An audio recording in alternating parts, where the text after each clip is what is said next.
오늘은 속회공과 30과 그저 105페이지 7월 29일자고 믿는 자의 실천 사항에 대한 말씀입니다.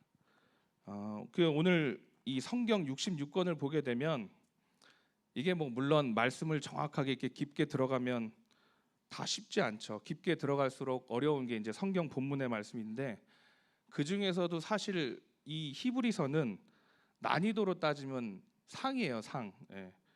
그래서 이거는 속회공과는 제가 고른 건 아니고 이제 그죠. 이렇게 해당되는 이제 본문을 이제 설교로 이제 해야 되는데 그래서 참 어렵습니다. 히브리서 오늘 13장 말씀이고 그런데 그래서 오늘 이 히브리서 13장 말씀을 보시면 이게 왜 어렵냐면 일단은 누가 썼는지를 몰라요. 작자 미상입니다. 그러니까 사실은 히브리서 전체가 이제 문맥상 바울이 썼다고 바울의 어체가 보이기 때문에 바울이 썼지 않는가 이렇게 생각을 하는데 정확하지는 않아요. 그리고 이 히브리서가 어려운 것 중에 하나는 신약 성서잖아요. 근데 이 히브리서 기자가 구약을 상당히 많이 인용을 하고 있습니다. 그러니까 이 말은 뭐냐면 구약에 아주 익숙하고 구약 성서에 능통한 사람이 이 히브리서를 썼습니다. 게다가 이 구약에서 쓰여진 내용들이 어떤 구약의 율법과 제사와 예배와 제사장은 무엇을 해야 되는가 이런 까다로운 내용들에 대해서 이제 쓰여져 있습니다. 그래서 사실은 조금 까다로운 말씀 중에 하나입니다. 지난 시간에는 사실 이 히브리서가 믿음장 11장을 보면서 또 구약의 많은 믿음의 위인들도 소개하고 있어요. 아브라함이라든지 노아든지 에녹이라든지 그러면서 마치 이 구약을 압축해 놓은 것 같은 말씀도 살펴볼 수 있습니다. 그러면 이 히브리 기자가 구약의 말씀들과 이 중요한 내용들을 인용해 가면서 오늘 이 히브리서를 통해서 이야기하고 싶은 것은 무엇인가? 이거를 이제 13장 오늘 히브리서를 마치면서 한번 보도록 하겠습니다. 먼저 히브리서 13장 8절을 한번 읽어볼까요? 네, 함께 읽겠습니다. 그리스도는 어제나 오늘이나 영원토록 동일하시니라. 아멘. 구약의 말씀을 보면서 결국 우리가 그 안에서 찾아야 될 내용은 무엇이냐면 무엇일까요? 예수님이에요. 그죠? 아이러니하죠. 구약에 하나님이 나오는데 예수 그리스도에 대한 언급은 없는데 구약을 읽으면서 사실 찾아야 될 내용은 뭐라고요? 메시아, 오실 예수 그리스도를 찾는 거예요. 그래서 오늘도 보면 이 히브리 기자가 결국 13장 8절을 보니까 누구를 소개하려고 하죠? 예수님을 소개하려고 해요. 예수님은 2000년 전에 잠깐 이 땅에 오셔서 죽으시고 부활하시고 잠깐 복음을 전하기 위해서 오신 예수님이 아니라 오늘 13장 8절의 말씀을 보면 어제의 구약과 오늘의 신약과 또 앞으로의 영원한 주님의 복음의 말씀을 통해서 우리에게 영원한 구원의 약속을 주시기 위해 이 땅 가운데 오신 줄로 믿습니다. 그래서 우리는 과거에도 그랬고 앞으로도 그랬고 미래에도 동일하신 주님의 약속을 가지고 믿음의 확신과 장래의 소망을 품고 우리의 신앙을 다져나가며 살아야 될 줄로 믿습니다. 그래서 오늘 말씀 뭐냐면 예수 그리스도 안에서 우리가 어떻게 살아가야 되는가 믿는 자의 실천에 대한 오늘 이야기를 함께 나눌까 합니다. 먼저 13장 1절을 짧은 말씀인데 함께 읽겠습니다. 함께 읽겠습니다. 형제 계속하고. 그래서 이 공과에 나오면 저를 따라야 돼요. 첫째, 형제 사랑을 구체적으로 실천해야 합니다. 네, 형제 사랑을 구체적으로 실천해야 될 줄로 믿습니다. 히브리서에서 뭐가 가장 중요하다고 그랬죠? 제가 아까 예수님. 이제 기억하시네요. 예수님. 그러니까 그런데 보면 13장을 마무리하면서 사실은 무슨 내용이 나와야 돼요? 제일 중요하면 예수님에 대한 내용이 나와야 되잖아요. 그죠? 중요하니까. 근데 제일 처음에 나온 게 뭐죠? 형제 사랑이에요. 그죠? 2절에 보니까 이웃 대접하기에 대해서 이야기하고 있어요. 그러니까 이 히브리 기자는 이런 이야기를 하고 싶은 거예요. 우리가 진정으로 예수님 사랑한다면 누구도 사랑해라? 형제와 이웃도 사랑해라 이런 얘기예요. 형제, 자매. 우리에게 있어서 형제는 누가 될까요? 우리 가족도 될 수 있고, 그죠? 그리고 숭익교회도는 믿음의 공동체도 될 수 있고, 그죠? 그래서 하나님을 아버지라고 고백하는 예수 그리스도를 나의 구주라고 고백하는 믿음의 동역자, 믿음의 공동체, 그리고 더 가까이는 가족이 될 수도 있다는 겁니다. 근데 만일 내가 이 교회를 나오다가 어떤 말 때문에 여러 가지 상처 때문에 아이고, 내가 저 집사님 만나기 싫어서 진짜 예배 안 나오려고 하는데 참 어떻게 하지 하면서 뭐 이러기도 하고, 저 권사님 장로님 참 볼 때마다 미워 죽고 얄미워 죽겠는데 야 내가 교회 나오나 봐라. 이게 해결이 안 되고는 진정으로 어때요? 예수님을 사랑할 수 있겠어요? 없겠어요? 없다는 거예요. 예. 그러니까 내가 예배 잘 드리고 집에 가서 내 남편이 좀 멋있어 보이고 이뻐 보이고 내 아내가 가면 어떻게 보여야 돼요? 사랑스러워 보여야 되지 않겠어요? 근데 아니 집에 은혜 충만하게 받고 교회 밖을 딱 나가서 이제 날씨도 좋아 오늘따라 갔는데 집에 갔더니 교회도 안 나오는 왼수가 누워서 이상한 러닝구만 입고 TV를 보고 있으면 화딱지가 나가서 TV나 쳐 앉아서 보고 있네 막 이러면 되겠어요? 안 되겠어요? 그럼 안 되잖아요. 제가 예전에 그 이제 뭐 개척교회를 할 때 이런 간증을 들은 적이 있어요. 젊은 집사님인데 한 5년 차 부부가 된 것 같은데 아이는 없는데 처음에는 괜찮았는데 점점점 부부 사이가 원만하지 않은 거예요. 이 사람이 이제 이분이 말씀으로 은혜를 받고 또 성경 공부를 하다가 부흥에 가서 참 그 성령의 어떤 임재를 경험했던 것 같아요. 성령 충만함을 경험하고 나서 이렇게 고백을 하는 거예요. 남편을 볼 때마다 그 전에는 못 느꼈는데 참 그렇게 바라보면 그 다음부터는 눈물이 나오고 그 남편이 참 불쌍해 보이더라는 거예요. 그러면서 그 남편이 참 이뻐 보이고 사랑스러워 보인다는 거예요. 왜 그렇게 생각이 되냐면 나 같은 사람이랑 살아서 내가 돌아보니까 내가 참 죄가 많고 내가 잘못한 것들이 많은데 그렇게 생각하니까 나랑 살고 있는 누가 불쌍해요? 남편이 참 불쌍해 보인다는 거예요. 그래서 어느 날 이렇게 밥을 같이 앉아서 먹고 있는데 그게 참 불쌍해 보이고 이뻐 보이기도 하고 그래서 자식 같아서 이렇게 하고 쓰다도 못하는 거예요. 밥을 먹고 있는 그 남편이 체할 뻔했다는 거죠. 자꾸 그러한 일이 벌어지니까 그 남편이 이상한 거예요. 왜 그러냐 그랬더니 뭐 은혜 받아서 이렇다 그러니까 같이 이제 교회를 나오게 된 거죠. 그래서 은혜 받고 함께 열심으로 신앙생활하게 된 줄로 믿습니다. 그러니까 우리가 성령 충만함을 경험하고 예수 그리스도를 경험하면 어떤 내 안에 잘못된 것들을 기억하게 된다는 거죠. 제가 교회 학교를 하다가 이제 부부가 중고등부 부장 선생님이에요. 한 분은 중고등부, 한 분은 뭐 유초등부 이제 부장 선생님인데 이분은 이제 우리끼리 하면 막 뭐 사랑의 아이콘들 이렇게 불리는데 애들이 오면 중고등부가 막 왔어 막 이렇게 안아줘. 중고등부 애들은 아시잖아요. 반응이 없는 거. 아무리 잘해도 막 시큰둥하고 약간 좀비처럼 걸어다니고 그래요. 그런 애들은 이제 막 끌어안고 왔어. 어이구 아침에 오느라고 수고했어. 그 이제 아내 권사님은 유초등부 부장님인데 아이고 막 내 새끼 왔어 막 이래요.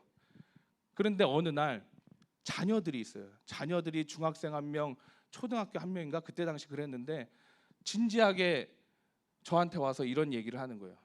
목사님, 그때 제가 전도사였나 목사였나 모르겠네요. 저한테 와서 우리 엄마 아빠가 이상하다는 거예요. 뭐가 이상한데 그랬더니 교회에서는 사랑의 아이콘으로 저러는데 집에서는 딴판이라는 거예요. 그러니까 애들이 상처를 받은 거예요. 그러니까 진지하게 가서 그러면 부모님이랑 얘기를 한번 해봐라 그랬는데 진짜 부모님한테 이런 거예요. 엄마 아빠는 교회 가서 그렇게 남의 애들 갖고 사랑해 내 새끼야 그러면서 집에 와서 야 밥 먹었냐? 야 그거 빨래 이렇게 하면 어떻게 숙제했어? 조심해서 다녀야지. 밥 뭐 이렇게 하고 잔소리만 해대는 거예요. 그러니까 얘가 충격을 받은 거예요. 교회에서는 우리 부모님이 참 사랑의 아이콘으로 그러는데 왜 집에만 오면 이러실까? 진지하게 진짜 고민을 하면서 얘기를 했다는 거죠. 그러니까 우리가 어때요? 은혜 받으면 사랑도 넘쳐야 되는 거 아닐까요? 그죠? 집에서는 그러면 안 돼요. 그래서 예를 들면 갈라디아서 5장 22절 23절에 성령의 9가지 열매가 나오게 되는데 사랑과 희락과 화평과 오래 참음과 자비와 양성과 충성과 온유와 절제. 이거는 우리 그리스도인들에게 믿는 어떤 풍성한 열매로서 다 따로따로 나타나는 게 아니라 충만한 성령의 은혜를 경험하면 한꺼번에 어때요? 다 같이 나타나야 되는 거예요. 그러니까 어떤 사람에게는 은혜가 있고 어떤 사람에게는 희락이 있고 어떤 사람에게는 화평이 있고 그런 게 아니라 그냥 다 9가지 열매가 나에게 그리스도인들의 삶으로서 발현돼야 된다는 거죠. 같은 얘기로 하면 우리가 예수 그리스도를 사랑하면 정말로 다른 형제와 이웃과 또 내 자녀들과 가족을 어떻게 돼야 돼요? 사랑해야 될 줄로 믿습니다. 오늘 이 이야기가 그런 이야기예요. 2절을 말씀을 한번 읽어볼까요? 2절 함께 읽겠습니다.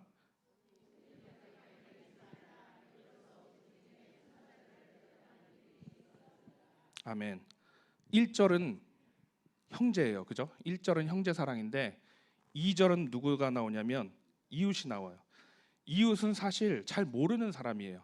예, 뭐 아파트 옆에 사는 이웃은 잘 알기도 하지만, 그러니까 불특정 다수에 대한 이야기예요. 이 이야기는 사실 여러분들이 잘 기억하면 누구의 이야기인지 단번에 알 수 있어요. 아브라함의 이야기입니다. 그죠? 아브라함이 천사인 줄 알고 복 받으려고 대접했을까요? 아니죠. 아브라함은 평소에도 나그네 대접하기를 즐겨하던 사람이었을 것 같아요. 그런데 오늘도 말씀 중에 부지 중에 대접했는데 그게 누구였어요? 천사였던 거예요. 형제 사랑, 이웃 대접하다 보니까 무수히 많은 사람들을 대접하던 중에 누가 온 거예요? 천사들이 온 거예요. 제가 아는 어떤 목사님 중에 부목사님으로 한 18년, 19년 정도를 목회하신 분이 계세요. 근데 이제 다른 동기들은 뭐 지방의 담임 목사님도 되고 그랬죠. 그 목사님은 참 좋은 목사님이셨는데 사실 솔직히 우리끼리 얘기하면 큰 교회 담임 목사님으로 가기에는 조금 부족하고, 또 뭐 그런 거 있을 수 있잖아요. 인간적인 생각으로는. 근데 나중에 감독님이, 그 교회 감독님이 은퇴하시면서 정말 동기들보다 몇 배나 큰 다른 큰 교회로 부임을 하게 돼요. 근데 나중에 얘기를 들어보니까 어떻게 갔냐면 그 목사님이 뭐 어떤 행정적인 거나 이런 거는 조금 부족할지 모르지만 하여튼 목사님스러워요, 정말 보면. 근데 이제 어느 날 그 교회가 건축을 하게 되는데, 부목사님일 때 장로님들이 그 교회 건축을, 이제 그 장로님, 외부에서 온 장로님의 교회를 건축하기 위해서 그 교회가 건축을 어떻게 했나 이제 살펴보러 온 거예요. 이제 건축을 준비해야 되니까. 그런데 마침 그 안내를 맡은 사람이 누구예요? 그 부목사님이었던 것 같아요. 그래서 그 부목사님이 오신 장로님들을 잘 안내하고 아주 세세하게, 아주 정성껏, 원래 그런 분이에요. 뭐 그러니까 그래서 정성껏 그 장로님들을 소개를 해드렸어요. 그런데 몇 년 뒤에 그 목사님이 심사를 받은 교회가 그때 오셨던 그 장로님들이었던 것 같아요. 그래서 그걸 기억하셨던 것 같아요. 그때 우리가 그 교회 가서 교회 건축을 위해서 바라보는데 그 목사님이 어떻게 하면 우리를 잘 극진하게 해주고 세세하게 설명해 주었던 것들이 기억이 나서 거기에 가산점을 줘서 그 목사님을 담임으로 나중에 청빙했다는 얘기를 듣게 돼요. 네. 한 얘기를 더 하면 제가 아는 그 동기 목사님 중에 늦게 결혼하는 사람이 있어요. 목사님들은 빨리 결혼을 해야 되는데 저도 좀 늦게 했는데 그 목사님은 더 늦게 했어요. 41인가 2에 한 것 같아요. 근데 이 목사님은 어떻게 결혼을 했냐 하면 누구 좀 만나라. 그래도 안 만나요. 못 만나고. 그런데 갑자기 어느 날 결혼할 사람이 생겼다고 아주 놀라운 소식을 저에게, 복음이죠. 그걸 갖고 왔어요. 근데 어떻게 결혼했나 봤더니 예전에 사역했던 장로님 중에 한 분이 산에 왔다가 인근에 그 아는 사람이 있어서 그 교회에 차를 한 잔 마시러 왔는데 거기가 그 목사님이 부임한, 새로 부목으로 있다가 또 부목으로 간 교회였어요. 그래서 마침 얘기를 하다 보니까 예전에 자기가 있었던 그 부목사님이 거기서 일을 하고 있는 거예요. 섬기고 있는 거예요. 그래서 전화를 해서 그 목사님이랑 장로님이랑 이제 만나게 된 거예요. 그래서 갈비탕도 먹고 차도 마셨는데 그 장로님한테 누가 있었냐면 딸이 있었던 거예요. 그래갖고 그때 좋은 기억으로 아직도 장가를 안 가셨습니까, 목사님? 이러면서 이제 얘기가 돼갖고 이제 했는데 이 목사님이랑 연이 닿아서 어떻게 됐어요? 결혼을 했어요. 예, 그러니까 그런 일도 있더라고요. 그래서 제가 뭐 이런 이야기를 왜 하냐면 하나님은 언제 부지불식간에 사람을 통하고 또 만남을 통해서 역사하실지 모른다는 거예요. 예, 지극히 작은 자에게 한 것처럼 하는 것이 누구에게 하는 것이라고요? 하나님이 예수 그리스도인 나에게 하는 것 같다고 말씀하시잖아요. 그래서 우리가 형제 사랑, 이웃 대접하기를 힘쓰는 예수 그리스도의 사랑을 실천한 저와 여러분들이 되시기를 간절히 바라고 기도합니다. 자, 3절은 제가 읽고 4, 5절 읽겠습니다. 3절은 제가 읽을게요. 너희도 함께 갇힌 것 같이 갇힌 자를 생각하고 너희도 몸을 가졌은즉 학대받는 자를 생각하라.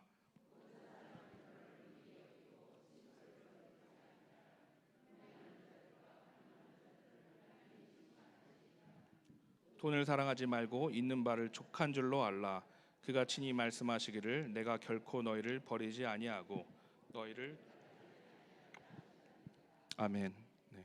학대받는 자들, 갇힌 자들, 너희도 그렇게 되지 말라는 법이 없다는 거예요. 4절의 말씀은 가정을 소중히 하고 음행하지 말라. 세상이 음행하고 간음한다고 해서 너무나 드라마의 단골 소재처럼 간음하고 이러한 일들이 빈번하게 일어난다 할지라도 너희가 그러면 되겠느냐 이런 말씀이죠. 돈에 대한 문제도 마찬가지. 예수 믿는 그리스도인들이 매일 돈이나 빌리고 투명하지 못하게 하고 돈을 사용하고 그러느냐. 그러니까 이 모든 것들을 지적하는 게 무슨 문제냐고 하는 거냐면 우리의 행실에 대한 문제라는 거예요. 우리의 행동들, 행위들. 그러니까 예전엔 어때요? 세상이 교회를 바라보았을 때는 교회는 분명히 사랑이 있었고 참 은혜가 있었고 정의와 공의와 또 정직이 살아 있었다는 거예요.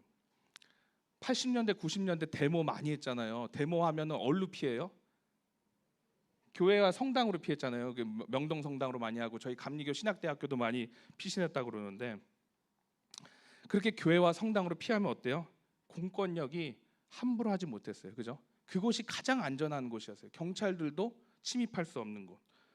그 이야기는 뭐냐면 세상 사람들이 교회를 건드리면 성당을 건드리면 거길 왜 공권력이 투입돼서 건드리라는 거예요.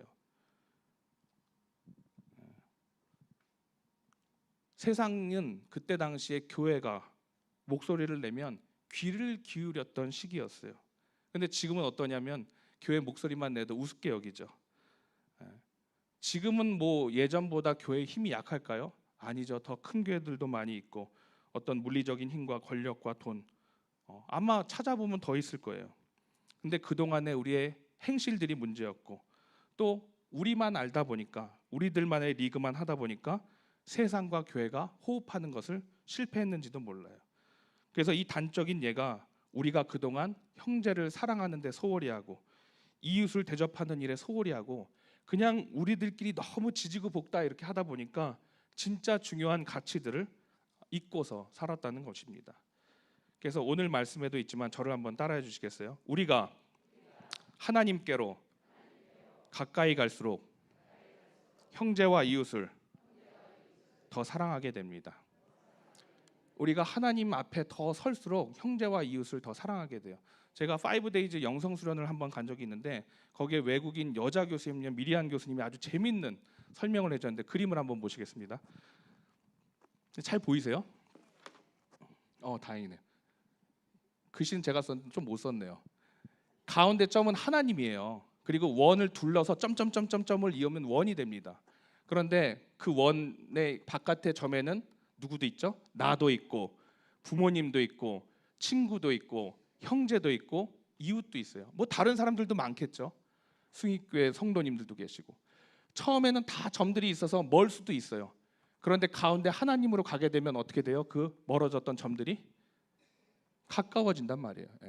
그러면서 이 설명을 해주시더라고요. 그래서 아주 감명 깊게 들었던 설명인데 우리가 하나님께로 가게 되면 멀었던 나와 부모님과의 사이도 관계가 좋아질 줄로 믿고 또 하나님께로 가까이 가면 나와 형제와 친구와 이웃들 간에 소목했던 관계, 싸웠던 관계, 원수와도 같은 관계들이 다 풀어지고 가까워질 줄로 믿습니다. 그래서 하나님께로 가까이 가면 우리가 형제 이웃과의 관계도 깊어지고 돈독해지게 될 줄로 믿습니다. 7절 말씀을 함께 읽겠습니다. 13장 7절 하나님의 말씀을 너에게 일러주고 너희를 인도하던 자들을 생각하며 그들의 행실의 결말을 주의하여 보고 그들의 믿음을 본받으라. 그때 당시에도 거짓 선지자들이 있었는데 거짓 선지자 이단의 공통점들을 자세히 살펴봤더니 몇 가지가 있어요. 그 중에 하나가 열매가 없더라는 거예요. 그리고 끝이 안 좋더라라는 거예요. 그래서 거짓과 미움과 다툼과 결국 그것들 안에는 사랑이 없더라는 거예요. 그래서 우리의 모습 속에 새겨진 하나님의 그 아름다운 형상들이 형제와 이웃을 향한 실천을 통해서 더욱더 예수 그리스도가 선명해지고 하나님의 귀한 사랑이 선명해지기를 간절히 소망합니다. 아멘. 자, 이제 두 번째를 볼 텐데요. 둘째 저를 따라해 주시겠어요? 고난의 예수님을 본받으며 살아야 합니다. 아멘. 사실 이거 두 개 다 떨어져서 한 번씩 설교를 해야 되는데 본문이 13장 1절부터 19절을 묶어놨어요. 그래서 해야 되는데 사실 히브리서는 뭘 인용한 말씀이라고 했죠? 구약을 인용한 말씀이에요. 구약에 아주 능통한 사람이 썼습니다. 그래서 13장의 본문도 사실 중요한 본문인데 그러한데 좀 길긴 하지만 레위기 4장 3절부터 12절을 한번 빨리 읽겠습니다. 범죄하여 백성의 허물이 되었으면 그가 범한 죄로 말미암아 흠없는 숫송아지로 속죄 제물을 삼아 여호와께 드릴지니.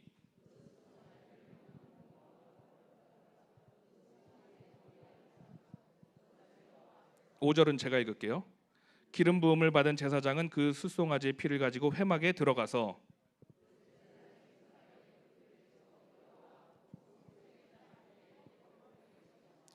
제사장은 또 그 피를 여호와 앞 곧 회막 앞 향단 뿔들에 바르고 그 송아지의 피 전부를 회막 문 앞 번제단 밑에 쏟을 것이며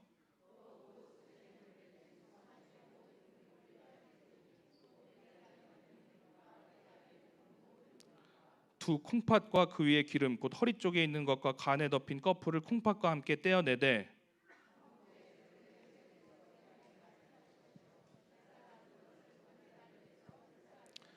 그 숫송아지의 가죽과 그 모든 고기와 그것의 머리와 정강이와 내장과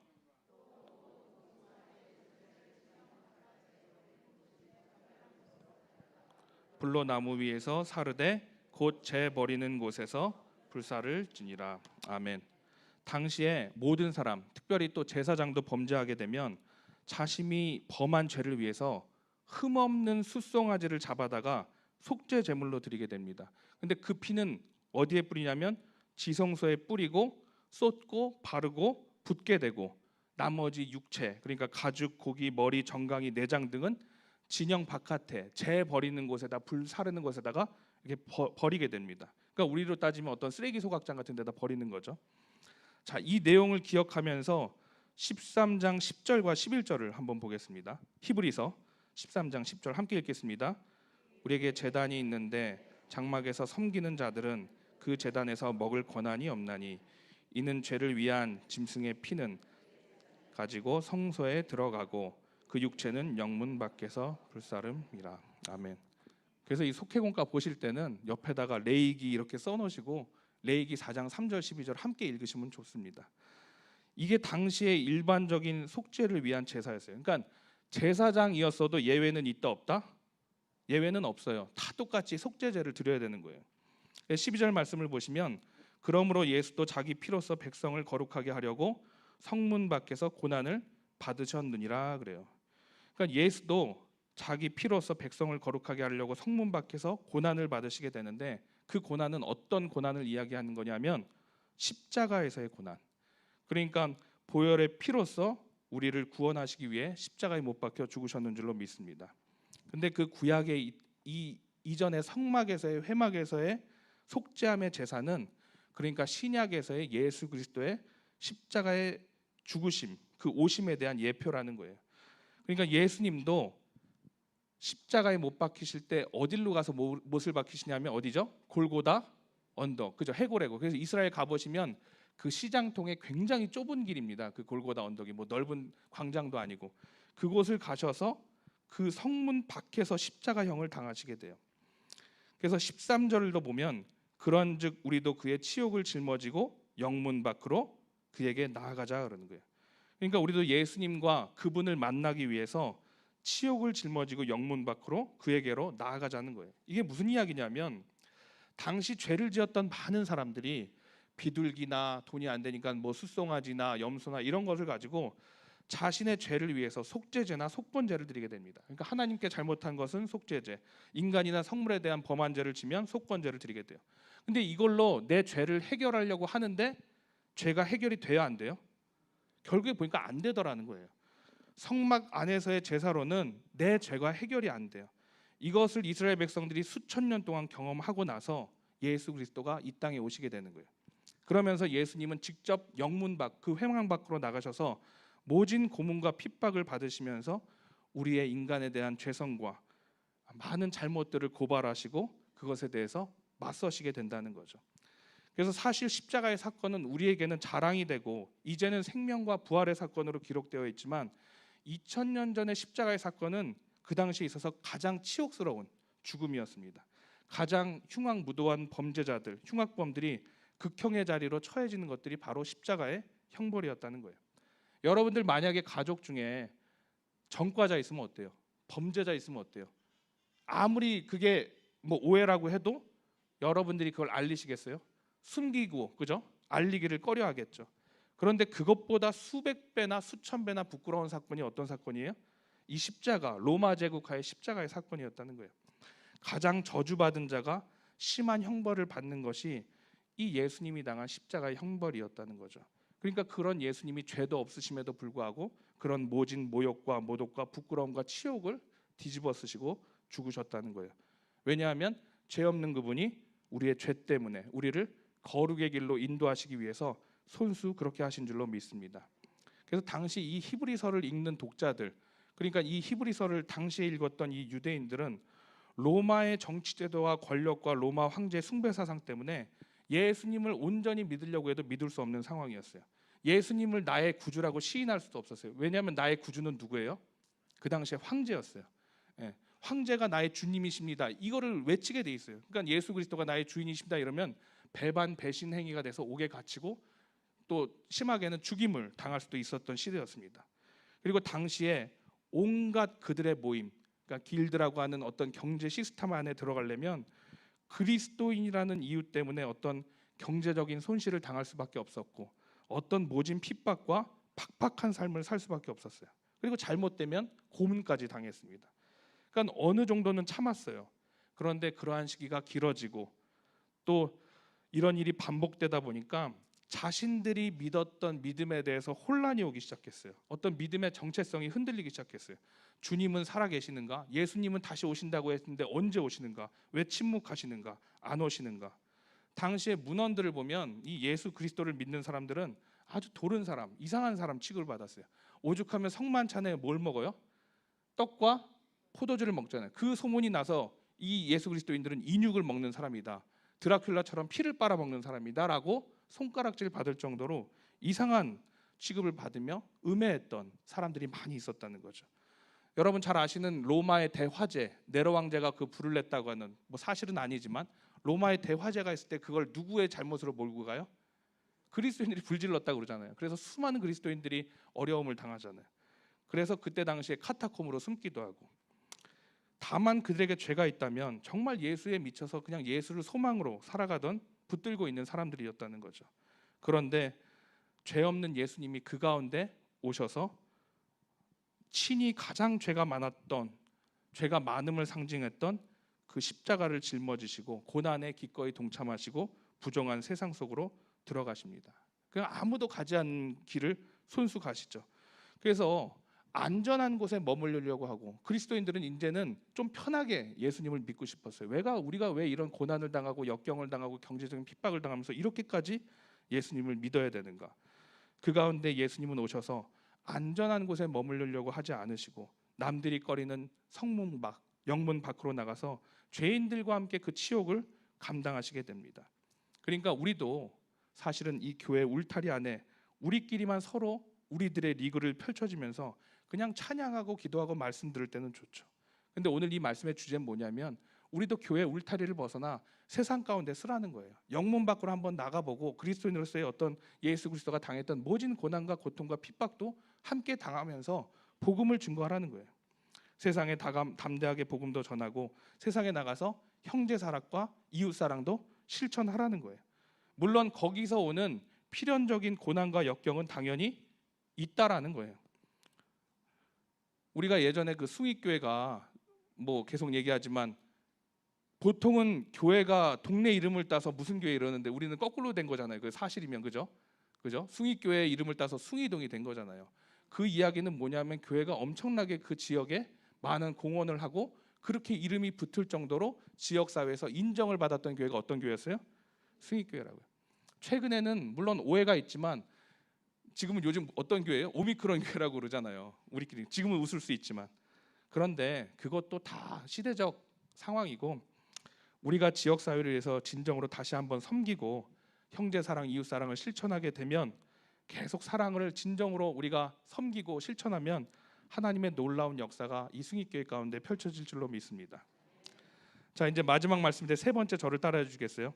순종과 기도를 통해서 이를 실천해야 됩니다. 네, 마지막 히브리서 13장 18절 19절을 읽겠습니다. 우리를 위하여 기도하라. 우리가 모든 일에 선하게 행하려 함으로 우리에게 선한 양심이 있는 줄을 확신하노니 내가 더 속히 너희에게 돌아가기 위하여 너희가 기도하기를 더욱 원하노라. 아멘. 이거는 영적 지도자와 어떤 교회의 질서와 순종과 기도에 대해서 이야기를 하고 있습니다. 당시에 그만큼 거짓 선지자들, 그다음에 거짓 말씀을 전하는 사람들이 판을 치고 있었던 시대였어요. 왜냐하면 진정한 어떤 예수 그리스도가 없던 시대였죠. 그러니까 교회가 힘을 잃으면요, 교회가 행실이 바르지 못하면 가짜가 판을 치는 세상이 된다는 거예요. 왜? 진짜 가짜가 모호해요. 어떤 게 진짜인지 모르는 세상이에요. 그러니까 가짜가 더 판을 쳐도 모르는 거죠. 그럴수록 우리가 더더욱 예수님을 본받으며 우리의 행실을 바르게 하고 말씀과 기도로 나아가야 되는 시대임을 잊지 마시기를 간절히 바라고 기도합니다. 예수님이 겟세마네 동산에서 올라가서 기도를 하실 때 분명한 것은 예수님이 본인이 예수님임을 알아가는 기도였어요. 무슨 얘기냐면 당신이 하나님의 아들이시고 이 땅에 왜 오셨는지 더욱더 분명하고 선명하게 다짐하고 결단하기 위해서 기도하셨다는 거죠. 반대로 사단의 역할은 뭐였냐면 하나님이 우리에게 주신 목적을 불분명하게, 그러니까 차라리 하나님이 우리에게 명령 주시고 마귀는 너 그거 아니야 이러면 우리가 아닌지 맞는지 판단을 하게 되는데, 사단은 그 하나님의 말씀을 교묘하게 틀어서 그게 맞을 수도 있지만 아닐 수도 있지 않겠어? 하나님이 과연 그렇게 얘기하셨겠어? 라고 교묘하게 틀어버리는 거예요. 그러니까 사람이 어때요? 더 헷갈리는 거죠. 그래서 사명과 소명을 흐리게 하고 그 가운데 하나님은 침묵하시고 우리와 상관없는 분으로 만들어 버신다는 거죠. 그래서 예수님이 겟세마네 동산에서 기도하셨던 내용은 내가 십자가에 못 박히면 얼마나 아플까, 두렵고 떨린다, 이런 내용의 기도가 아니었죠. 아버지여 이 잔을 내게서 옮기시옵소서, 나의 원대로 마옵시고 아버지의 원대로 하옵소서. 이 기도는 어떤 자신의 사역에 있어서 하나님의 아들로 이 땅 가운데 오셨는데 확신에 대한 기도, 그 마음에 대한 기도였어요. 내가 여기서 십자가에 못 박혀 죽는 것이 하나님이 원하시는 뜻이고 하나님이 원하시는 일인가. 그러니까 예수님이 처음에 기도하실 때 뭐라고 기도하시냐면 아바, 아버지, 이렇게 하는 거예요. 아바, 아버지란 건 뭐예요? 내가 하나님의 아들로 이 땅에 왔습니까? 라고 묻는 거예요. 그리고 확신하는 거예요. 그 기도를 3번이나 드리면서 하나님께 간절한 마음으로 기도하셨을 때 담대함과 믿음을 허락하여 주신 줄로 믿습니다. 그래서 우리가 왜 순종과 기도를 해야 되는가? 이러한 교회의 영적 질서와 또 예수 그리스도를 본받기 위함인 줄로 믿습니다. 그래서 오늘 말씀을 정리하면 우리가 3가지 영적 질서 가운데 순종하고 기도하면서 우리가 말씀 생활에 충성을 다하고, 그러면서 우리의 내면을 잘 닦으시고 또 우리의 행실을 바로 해서 예수 그리스도를 본받는 삶을 사시기를 간절히 바라고 기도합니다. 그러면 자연히 형제를 사랑하고 또 이웃을 소중하게 여기고 그들을 대접할 때 예수님의 진정한 사랑이 우리 가운데 넘쳐나기를 간절히 소망합니다. 물론 그러한 사역을 하게 되면 그 가운데 펼쳐지는 어떤 오해와 갈등과 고난과 역경은 믿는 우리들에게 있어서 필연적으로 찾아온다는 거예요. 그러나 결국 오늘 히브리서 13장 20장 21절 13장 20절 21절의 말씀을 보시면 양들의 큰 목자이신 우리 주 예수를 영원한 언약의 피로 죽은 자 가운데서 이끌어내신 평강의 하나님이 모든 선한 일에 우리를 온전하게 하사 자기 뜻을 행하게 하시고 그 앞에 즐거운 것을 예수 그리스도로 말미암아 우리 가운데 이루실 줄로 믿습니다. 그래서 하나님의 영광이 세세에 무궁토록 있을 줄로 믿습니다. 그러한 귀한 믿음의 역사가 저와 여러분들 가운데 나타나기를 함께 간절히 바라고 기도합니다. 아멘. 기도하시겠습니다.